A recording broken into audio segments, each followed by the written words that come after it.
রেজওয়ান চৌধুরী বাড়িতে আর এক মুহূর্ত দাঁড়ালো না সেরাম। তার অনেক কাজ জমে আছে এই শহরে, সবগুলো একটা একটা করে খালাস করতে হবে। প্রথমে নিজের ঝুড়িতে রাজ্যকে তোলা চাই, এরপর যুবরাজের মাংসের কিমা দিয়ে বার্গার বানাবে সে। সারাদিনে মেঘ রোদ্দুর আর বৃষ্টি অবসানের পর ধরণীতে কুচকুচে কালো অন্ধকার ঘনিয়ে এসেছে সবে। আজ আকাশে রূপালী চাঁদরা ওঠেনি। যুবরাজের জনমানব শূন্য ঘরটি রাজ্যের কাছে ডুমঘরের মতো ঠেকছে, যেখানে কোনো মানুষ নেই, শুধু একটি ছোট্ট কুকুর আর ধবধবে সাদা রঙের মোটা একটা পার্নিয়ার বিড়াল। কুকুরটি যতবার রাজ্যকে দেখেছে ততবার দাঁত খেঁচিয়ে ঘেউ ঘেউ করেই উঠেছে। রাজ্য সারাদিন বহু কষ্টে একা একা এই বিশাল ফ্ল্যাটে দিন পার করেছে। এবার আর এক মুহূর্ত দেরি করবে না সে। কিন্তু একটা জিনিস রাজ্যকে খুবই ভাবাচ্ছে। সকালে তো ডাইনিং টেবিলে যুবরাজকে তার কাছে প্রাণোচ্ছল আর মিশুক প্রকৃতি একটা ছেলে মনে হয়েছে, কিন্তু হঠাৎই ছেলেটা রুমে গিয়ে দরজা আটকেছে। সারাদিনের জন্য আর একবারও বের হয়নি, আর এটা রাজ্যকে খুবই কষ্ট দিয়েছে। সারা দিন সে যুবরাজের বেডরুমে শুয়ে বসে দিন কাটিয়েছে। শুয়ে বসে বললেন ভুল হবে। সারা রুমে কুটকুট করে এটা সেটা পর্যবেক্ষণ করেছে সে। মনে মনে নিজেই নিজেকে সান্ত্বনা দিল রাজ্য। বলল, হয়তো মন টন খারাপ হয়েছে, মা বাবাকে মিস করছে হয়তো। রাজ্যে হঠাৎই নিজের বাড়ির কথা মনে পড়তেই ঝট করে বিছান থেকে উঠে দাঁড়ালো সে। সে গতকাল রাত থেকে উধাও, আর এতক্ষণে নিশ্চয়ই বাবা মা আমার রুমে হাজারবার আমাকে খুঁজেছে।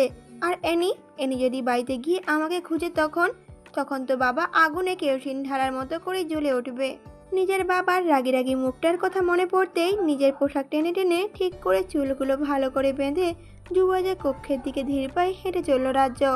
যুবরাজের দরজাটা ভেতর থেকে বন্ধ করা। রাজ্যের দরজার সামনে কিছুক্ষণ দাঁড়িয়ে দরজায় মৃদু নক করলো। তার কিছুক্ষণ পরেই ভেতর থেকে উত্তর এলো, ভেতরে এসো। তখন রাজ্য দরজার নখ ঘুরিয়ে যুবরাজের কক্ষে প্রবেশ করতেই সিগারেটে উটকো গন্ধে নিঃশ্বাসটা বন্ধ হয়ে এলো তার। কোনো মতে নিজের নাক চেপে ধরে গন্ধ রোধ করলো রাজ্য। তারপর যুবরাজকে বলে উঠল রাজ্য, এভাবে আলো নিভিয়ে বসে বসে সিগারেট ফুঁকছেন কেন? তখন যুবরাজ ভাবে উত্তর দিল, আমার ঘর আমার ইচ্ছা।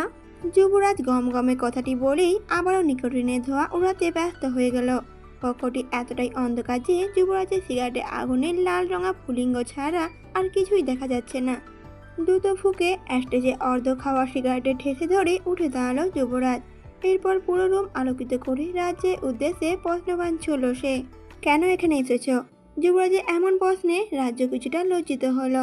কিছুক্ষণ ইতস্তত করে বলে উঠল রাজ্য, আসলে আমি চলে যাব এখন, তাই মনে হলো আপনাকে বলে যাওয়াটা উচিত হবে। কিন্তু এখন আপনাকে দেখে তো মনে হচ্ছে আমি আসাতে আপনি বিরক্তই হয়েছেন। কথাটি বলে রাজ্য পিছনে ফিরে প্রস্থান করার জন্য পা বাড়ালো। পিছন থেকে তখন যুবরাজ বজ্র কণ্ঠে ডেকে উঠল রাজ্যকে, রাজ্য, তুমি কি জন্য গতরাতে আমার বাসায় এসেছিলে? যুবরাজে এমন ভয়ানক কণ্ঠে থরথর করে কেঁপে উঠল রাজ্য। চোখের কোণে সামান্য অভিমানে জলও জমল বটে। এখনকার যুবরাজ আর সকালের যুবরাজ দুজন যেন আলাদা ব্যক্তি।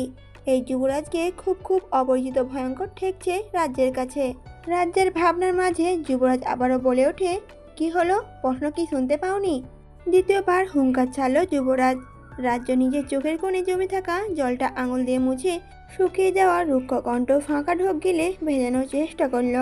তারপর বলে উঠল, আমি ইচ্ছে করে এখানে আসিনি, বেঞ্জির আসবির বাড়ি ভেবে ভুলে ঢুকে পড়েছি। আম সরি। বহু কষ্টে কথাটি বলে রাজ্য আর এক মুহূর্ত সেখানে দাঁড়ালো না। যুবরাজের সামনে থেকে দৌড়ে এসে মেন গেটের দরজা খুলতে উদ্যুগ্ধ হলো। আর তখনই পেছন থেকে হুঙ্কার ছেড়ে বলে উঠল যুবরাজ, এখান দিয়ে যেতে পারবে না তুমি। কথাটা বলেই রাজ্যের ব্যান্ডেজ করা হাতে চেপে ধরে টেনে হিঁচড়ে একটি কক্ষে নিয়ে দাঁড় করালো রাজ্যকে। যুবরাজের হিংস্রতা দেখে মুখের ভাষা যেন হারিয়ে ফেলেছে রাজ্য।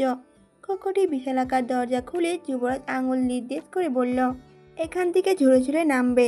আর যদি নামতে গিয়ে পড়ে যাও তাহলে একদম ড্রেনে চলে যাবে। আর ড্রেন থেকে একদম আকাশে, কোনো ঝামেলাই হবে না, লাশেরও কোনো খোঁজই পাবে না কেউ। কথাটি বলেই যুবরাজ হনহন করে ধরাস করে রুমের দরজাটা লাগিয়ে চলে গেল। আর দরজা থেকে অশ্রুসিদ্ধ নয়নে তাকিয়ে আহত কণ্ঠে রাজ্য বলে উঠল, আপনি খুবই খারাপ যুবরাজ। জনমানব শূন্য একটি বারে মদ খেয়ে নেশায় চুর হয়ে টেবিলে উপর হয়ে আবল তাবল বকছে মোকাদ্দেস নামে একটি লোক। বয়স তার 50-এর ঊর্ধ্বে। 3 কোলে কেউ না থাকায় মোকাদ্দেসে বাড়ি ফেরা কোনো তাড়া নেই। হঠাৎই অদ্ভুত এক শব্দ মোকাদ্দেসে কর্ণকুহরে প্রবেশ করল। মদের নেশায় মশগুল থাকায় সেটা আমলে না নিয়ে চোখ বুজে ওভাবেই পড়ে রইল সে।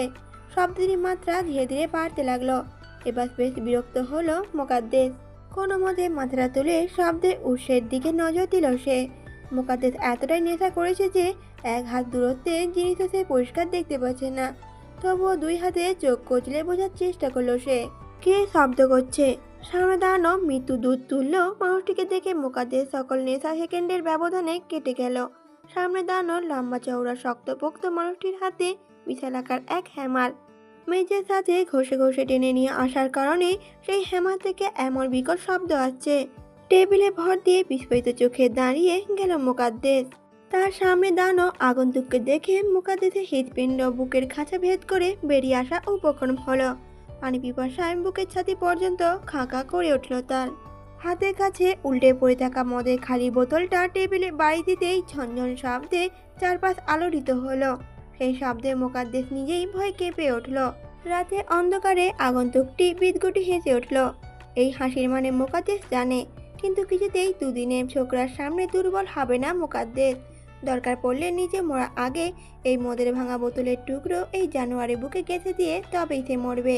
তখনই আগন্তুকটি বলে ওঠে, মনে মনে আমাকে কিভাবে মারবি এটা ভেবে ফেলেছিস? কম গমে ভয়ঙ্কর কণ্ঠে প্রশ্নকানা করে সিংহের মতো মোকাদ্দেসের দিকে তাকিয়ে রইল আগন্তুক। সেই দৃষ্টি দেখে ভয়ে অন্তরাত্মা লাফিয়ে উঠল মোকাদ্দেসের। তবুও মোকাদ্দেস উপরে শক্ত রইল। আগন্তুকটি হাতুড়ি মেঝেতে সামান্য ঠুকঠুক করতে করতে মোকাদ্দেসের দিকে দৃষ্টি দিল। তারপর বলে উঠল, এই হাতুড়ি দিয়ে তোর মাথায় একটা বাড়ি দিলে কি হবে দেখবি? তোর মগজ গলে ছিটকে এই শহর পার হয়ে যাবে, অন্য বিভাগে চলে যাবে। কিন্তু তোর মগজ আমি এভাবে নষ্ট হতে দেব না। তোর মগজ আমি নিজে ভেজে খাবো। আগন্তুকের মুখে এরকম বিভৎস কথা শুনে পেট গুলিয়ে আসলো মোকাদ্দেসের। মুহূর্তে বমি উদ্রেক হলো তার। আটকাতে না পেরে সেখানে বমি করে দিল মোকাদ্দেস। এটা দেখে আগন্তুক হো হো শব্দ তুলে হেসে উঠল। হাসতে হাসতেই আগন্তুকটি বলে ওঠে, তোর কলিজার চোখ সব আমি তুলে নেব মোকাদ্দেস। জীবনে অনেক ভুগেছিস আমাকে, এবার আমাকে একটু শান্তি দে, আর তুইও শান্তিতে থাক। আগন্তুক কথাটা বলেই তার লম্বা থাবাযুক্ত হাত দিয়ে মোকাদ্দেসের গলা টিপে ধরতেই মোকাদ্দেস তার হাতে থাকা কাঁচের ভাঙা বোতলের টুকরো দিয়ে আগন্তুকের শরীরে আঘাত করল। আর সহসাই ঝরঝর করে রক্ত ঝরল তার শরীর থেকে। সেই রক্তের দিকে তাকিয়ে স্লেজ হাসলো আগন্তুকটি। তারপর মোকাদ্দেসের দিকে দৃষ্টি দিয়ে বলে উঠল আগন্তুকটি, তোর প্রতি আমি অনেক খুশি হলাম মোকাদ্দেস। তুই মরার আগেও বাঁচার চেষ্টা করেছিস। এমন কাউকে খুন করার মজাটাই আলাদা। যারা মুহূর্তেই শয্যাশায়ী হয়ে যায় তাদের আমার পছন্দ না। এই যে তুই আমাকে আঘাত করে চরম পর্যায়ে কন্ট্রোললেস রাগটা তুলে দিলি, এখন তোকে বিভৎসভাবে মারতে আমার কোনো অনুশোচনা হবে না। এবার মোকাদ্দেস তার শরীরের সকল শক্তি খুইয়ে ফেলল। হাঁটু মুড়ে দু হাত জোর করে কেঁদে উঠল মোকাদ্দেস। তারপর অনুরোধের সুরে বলে উঠল আগন্তুকটিকে, আমাকে আমাকে মারবে না সাহেব, আমাকে ছেড়ে দিন। আমি ভুল করে ফেলেছি। আমি সারা জীবন আপনার গোলাম হয়েই থাকবো। শেষবারের মতো আমাকে ক্ষমা করুন সাহেব। মোকাদ্দেসের কান্নায় আকাশ বাতাস ভারী হলো, কিন্তু সেই কান্না হাওয়ায় মিলিয়ে আবারও পরিবেশ নিস্তব্ধ হলো। তখনই আগন্তুকটি বলে ওঠে, তোকে না মারলে আমি ঘুমাতে পারবো না রে মোকাদ্দেস। খুনের নেশা বড্ড খারাপ। এক একজনের এক এক রকম নেশা থাকে, জানিস তো নাকি? আর আমার নেশা হলো খুনের নেশা। তুই মরে যা মোকাদ্দেস, তুই না মরলে আমি মরে যাব। তুই মরে যা কেমন? কথাটা বলতে বলতে আগন্তুকটি তার হাতে ভারী হ্যামার দিয়ে মোকাদ্দেসের চিবুক বরাবর আঘাত করতেই গগন বিদারী এক চিৎকার দিয়ে উঠল মোকাদ্দেস। কিন্তু কিটকিটিয়ে হেসে উঠল আগন্তুকটি। আগন্তুকটি সারা শরীর মোকাদ্দেসের রক্তে রঞ্জিত। এটাই তো সে চেয়েছিল। রক্তের স্বাদের চাইতে বড় স্বাদ আর কি আছে এই নশ্বর ধরনীতে? মোকাদ্দেস এই পৃথিবীর মায়া ত্যাগ করেছে আঘাত করার সাথে সাথেই। অত ভারী বস্তুর আঘাত মধ্যবয়স্ক একজন মানুষ কিভাবে সহ্য করবে? মোকাদ্দেসের চেহারা পুরোটাই থেতলে গিয়েছে। চেহারা দেখে কিছুতেই বোঝা যাচ্ছে না এই লোকের সঠিক পরিচয় কি। এমন বিভৎস চেহারা যে কেউ দেখলেই ভয় জ্ঞান হারাবে। কিন্তু আগন্তুক খুব মনোযোগ দিয়ে দেখছে এই চেহারা, আর তার সাথে হেসে যাচ্ছে সমানে। এক হাতে তার হ্যামার আর অন্য হাতে মোকাদ্দেসের পা টেনে টেনে আগন্তুকটি তার গাড়ির দিকে অগ্রসর হলো।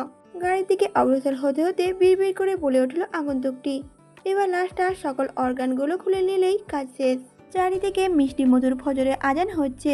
একটু পরেই রাতের কালিমা দূর হয়ে ভোরের আলো ফুটবে। সারা রাত দুই চোখের পাতা এক করেনি রাজ্য। যুবরাজের এমন রুক্ষ বিহেভ কোনোভাবেই মন থেকে ঝেড়ে ফেলতে পারছে না সে।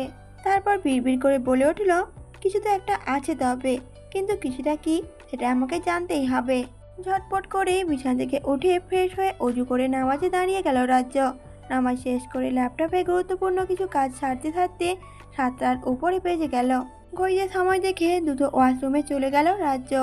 গোসল সেরে নিজের ইউনিফর্ম পরে ড্রয়িং রুমে আসতেই রেজওয়ান চৌধুরী কর্কট কণ্ঠে বলে উঠল, আজকাল কাজের খুব চাপ মনে হচ্ছে।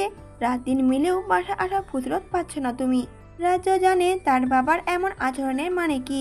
রাতে ফিরে সেরামের মেসেজ দেখেই সে সবকিছুই বুঝে গিয়েছে।